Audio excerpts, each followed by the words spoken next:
ఆంధ్రప్రదేశ్లో బాలికా సంరక్షణ పథకం కింద 4,34,943 మందికి డబ్బులు ఇవ్వాల్సి ఉందని రాష్ట్ర శిశు గిరిజన సంక్షేమ శాఖ మంత్రి సంధ్యారాణి తెలిపారు.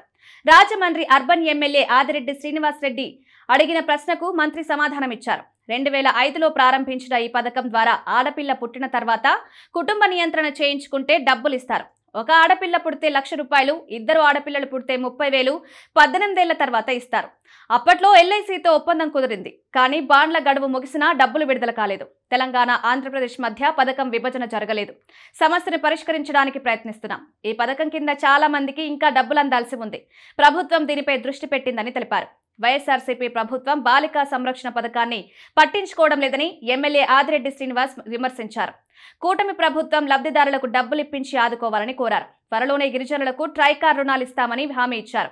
ఉమ్మడి రాష్ట్రంలో మొదలైన బాలికల సంరక్షణ పథకం విభజన ఇంకా జరగలేదు. రాష్ట్ర విభజన జరగకపోవడంతో లబ్ధిదారులకు డబ్బు అందడం లేదు. త్వరలో 2 రాష్ట్రాల మంత్రులు సమావేశమై సమస్యను పరిష్కరిస్తామని మంత్రి అంటున్నారు. అయితే బాండ్లు మెచ్యూర్ అయినా డబ్బులు రావడం లేదని లబ్ధిదారులు ఆందోళన చెందుతున్నారు. 2005లో వైఎస్ రాజశేఖర రెడ్డి ముఖ్యమంత్రిగా ఉన్నప్పుడు బాలికా సంరక్షణ పథకం ప్రారంభించారు. ఈ పథకంలో బీమా సదుపాయం కూడా ఉంది. 2005 నుంచి 13 వరకు ఈ పథకం అమలులో ఉంది. కానీ లబ్ధిదారులకు ఎలాంటి ప్రయోజనం అందలేదు. ఒకే కూతురున్న కుటుంబానికి ఆ అమ్మాయికి 20 ఏళ్లు నిండిన తర్వాత ₹1,00,000 ఇవ్వాలి. ఇద్దరు ఆడపిల్లలుంటే ఒక్కొక్కరికి 30,000 ఇవ్వాలి. 9వ తరగతి నుంచి ఇంటర్మీడియట్ వరకు సంవత్సరానికి 1,200 ఉపకార వేతనం ఇవ్వాలి.